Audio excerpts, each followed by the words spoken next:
If you don't already know, I have an Etsy shop where I sell 3D printed fidget slugs. I recently renamed the candy slugs as pastel slugs because I was getting a lot of confusion about whether or not they were actual candy. So no, they're not candy, they are just fidget toys. So if you're interested, I will put the link to my Etsy store in the description, and I ship to most countries in Europe and the US.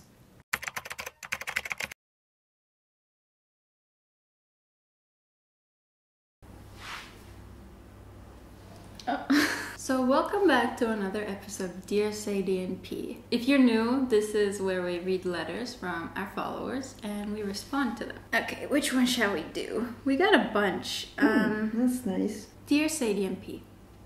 I'm writing this while laying in bed next to my sleeping girlfriend. She's sleeping and I'm crying.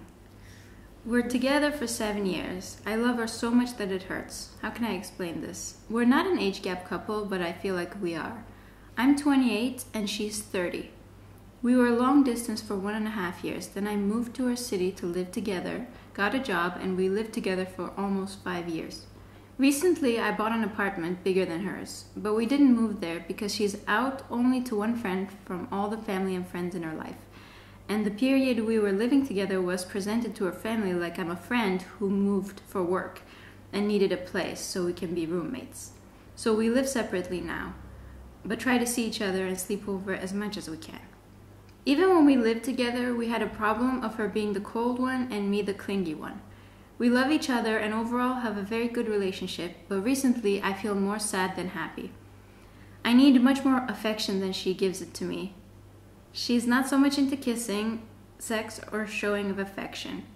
Of course, in the beginning it was fireworks, but now she always says that we're 7 years together and that we can't expect to kiss and cuddle like a new couple.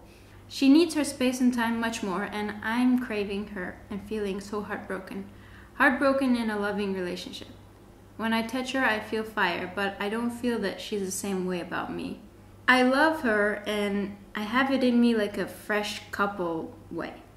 But she says I'm immature, possessive, and sometimes boring with my needs. That I act like a teenager who wants attention.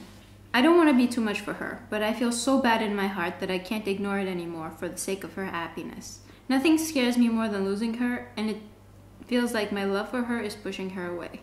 I'm desperate. When I want to talk about it, she says that she feels like the problem is that she's not enough for me. But I feel like her fire is fading, not that my needs are bigger. I only want her. My mind is not wandering around about other people. I feel in my skin and bones that I miss her. Not affection from anyone, only from her. I miss my girlfriend even when she's next to me. It's really next level of pain and hurt. If you have any thoughts on this, please share. Oh my god, I can relate to this so much, and it's really weird. Okay, can I talk about it? Yeah. I felt like this with her in like the beginning of our relationship, basically. I felt like I was needy and she was cold, and I really felt like I was missing her even though we were together. It's deeper than just being together for a long time. It's like a couple dynamic. Yeah.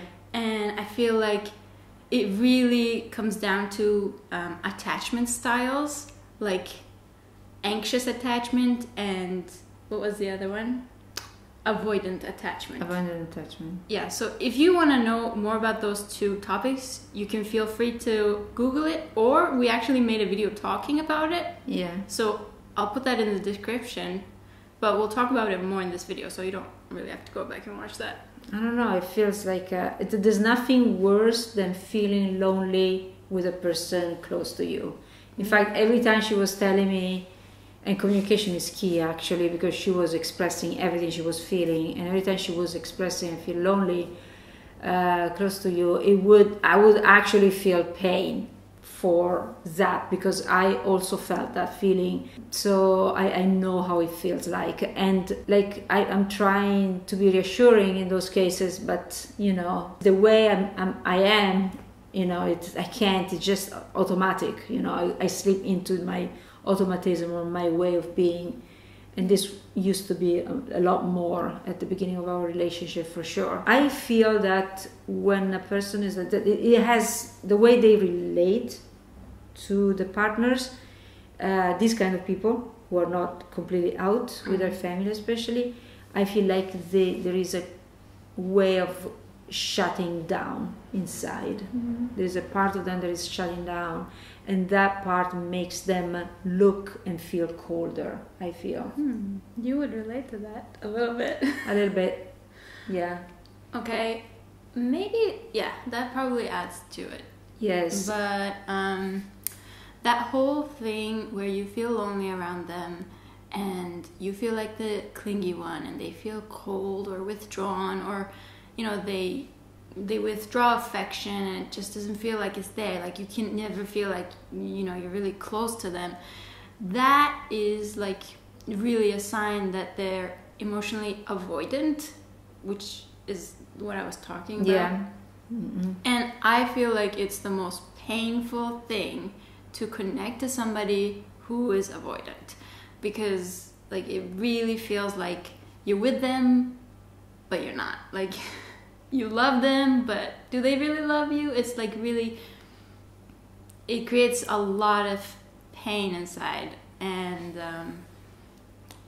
then of course there is the clinginess, but the clinginess comes mostly from a way of compensate, an energy that compensates what is lacking on the other it's like side. a reaction almost, like, Right. oh my god, they're slipping away, let me get Yeah. closer. But it only pushes them away more, because most people with avoidant attachment had something called enmeshment trauma, and that's also another term you can Google, but we'll talk about it a little bit, which is that, enmeshment trauma is when you're growing up and basically your parents or your guardians just did not respect boundaries and they almost use you like an extension of themselves. So you're like programmed to please people and abandon your needs for the sake of other people's needs.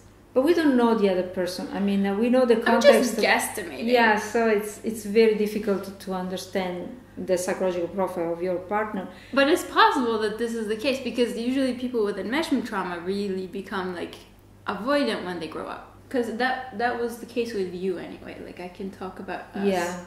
And But you see, now I'm trying to see this different context, because for us it was the beginning, so it was clearly these issues on the table. If in this case there was all fireworks at the beginning and there were not these issues, and slowly is fading away, this feeling, this attraction, physical attraction, and feeling your partner becoming more and more distant, of course, there is actually here like a signs of your partner not being attracted to you any longer in any shape or form. I would say, and it's super hurtful. That's super hurtful. I would say that the best thing is to be open, and if your partner is trying to labeling you or invalidating your feelings, that's when, that's where it feels wrong. To me, at least, it's when during the communication there is invalidation of each other's feelings. I feel like if she tells you, "Oh, you are clingy," you can answer, "No, I'm not clingy. I'm just, I'm just compensate for the lack of something that I would like to be in the relationship." But if you're not able to offer it to me, then I guess it's gonna. But that feeds into fade away. That feeds into her girlfriend's, weak point, which is feeling that she's not enough. Don't you relate to that one? Like you were feeling like that every time I was saying, like, I don't feel it. I don't feel affection from you. I don't feel like. No, I don't feel that anymore. I know, not anymore, but in the past we were feeling exactly that. And whenever I would tell you these things, it just made you say, well, okay, then I'm not enough for you. Like, go find somebody who is enough for you. Exactly. And that can also become really hurtful, because, again, like, the energy is withdrawing, moving away, instead of, okay, let me come closer to the problem. And yes, but I had to go through this. This was possible to me only if we had confrontations and communication. You were expressing your feelings. That's key, and I was receiving it, even if I was going into defensive mode. But you see, but okay, let's go into like how it got a little bit better for us, because like that's the thing, I relate to this so freaking much, and I feel like you do too. We were in this dynamic so hard, but it got a little bit better, right? Recently I feel like it got a lot better. So how did it get better? Let's talk about that. Yeah, how did it get better? You might have your perspective. I don't know. Well, okay, you go first, because I feel like you're much less avoidant than you used to be. So how did that happen? Well, you know, I was, as we were saying before, when you were communicating to me how you were feeling, I was getting my defensive mode, right? Saying what? Like, okay, I'm not enough for you. Go find someone else. Exactly. So little by little, I understood that was hurtful to you, and it was even more, like you said, like a way of escaping, and it was a withdrawal. And I understand withdrawing is not the answer. I have to go towards her, not away from her. And the fact that I was coming towards you and not withdrawing anymore, you were feeling that the energy was no longer the withdrawal one. So you kind of relaxed, right?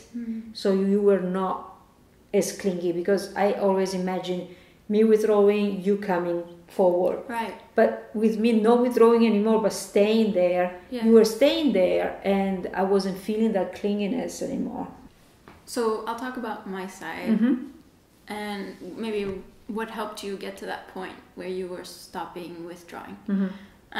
So one thing that happened for me was, first of all, I can relate to, because I was heartbroken. Like, I was so freaking hurt by, you know, being with somebody who's like saying I love you, but then withdrawing. It's almost like, you know, they say I love you, but it feels like they don't.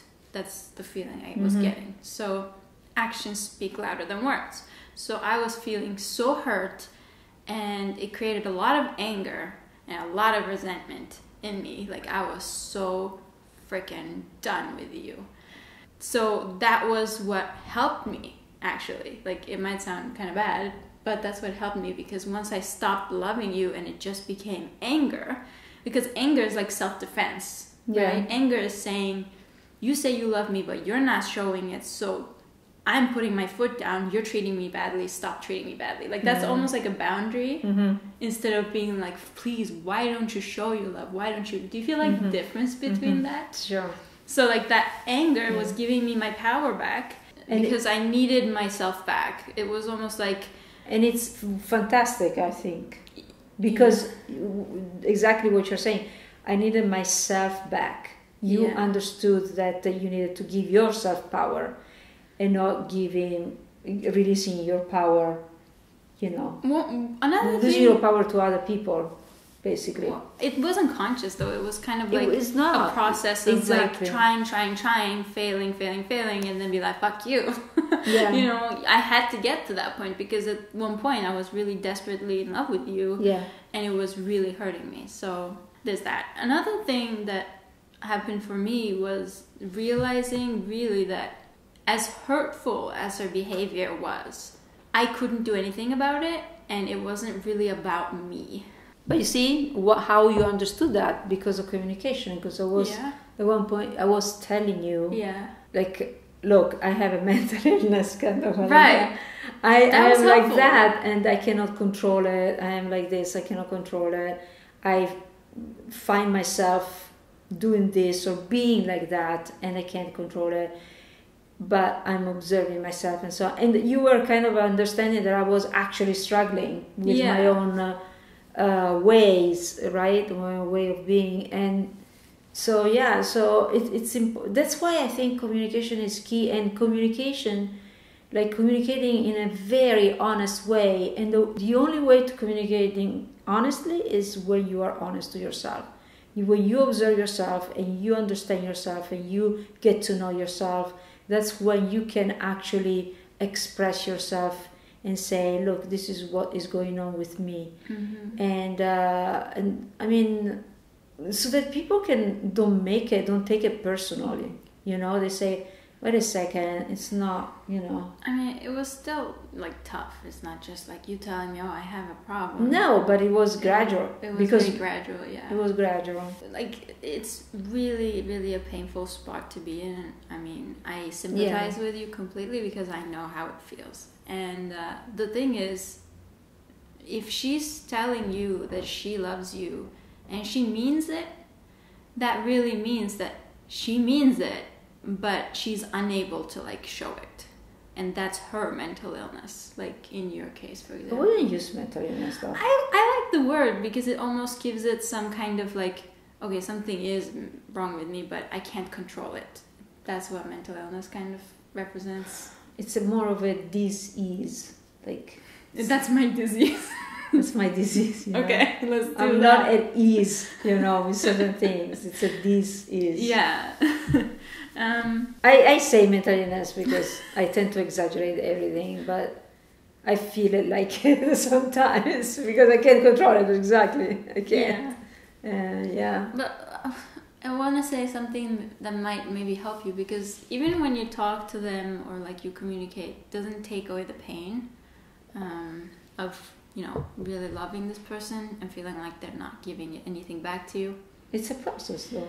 But it's part of the process. Like, one thing that really helped me was pulling away from her and really focusing on, okay, if we were to break up, if she was no longer in my life, like, what do I do now? Like, what do I do with myself? And I kind of went through it. I almost went through our breakup emotionally and like mentally, physically. Like, I was depressed. I was really sad. Like, I couldn't move. I was in bed. As I got through that, it was more like, okay, what can I do for myself now? She's gone. It's hopeless. She's never gonna give me what I need. What can I do to help myself get through this? And that slowly put me back in touch with myself, because I was really like, I didn't have a very good relationship with myself at that point, because I was giving like all my energy to her and I was getting nothing back. So I was very depleted and I didn't know like what to do with myself. I started kind of getting a hang of it more during quarantine. And finding little things I enjoy that don't involve you. Yeah. Like, little hobbies, this and that, just little things that brought a little bit of pleasure back into my life, and really not basing my happiness around you and your behaviors in our relationship. Like I said, I kind of accepted that our relationship was over. Like, we were just living together at that point, but I had given up on it. But yeah, strangely enough, like, as I went through this process of grieving and finding who I am, our relationship started getting better. So that was weird. Yeah. And now it's totally like different. It feels really different. Yeah, I don't feel that. To be honest, it feels lighter to me on my side. It feels much lighter. It feels more relaxed. Before I felt that pressure. That's what also was making me more escapist. Like I wanted to escape that pressure. So so it creates like a vicious circle, right? Where you are chasing me and I'm escaping. Yeah. But really, I mean, it was never my intention to escape from you. Otherwise, I wouldn't be with you. But it was that, that energy coming too much and being so focused on me and made me feel that pressure. Yeah. Yeah. And it's like, so healthy. For me, I feel like the pain is gone, which is huge, because there was so much pain within this relationship. Maybe it feels like less exciting, let's say. I don't feel as in love with you, but I think that's a good thing.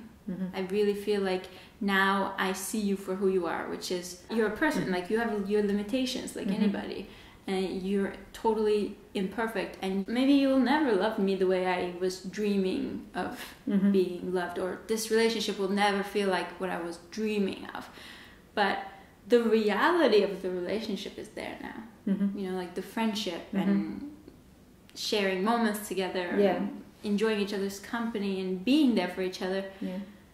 Like that's the real stuff. Yeah. And it's there. Right. Oh, one more thing I wanted to say. Do you have anything to say before? No. No. Okay, one more thing I want to say is about her not wanting to move in with you.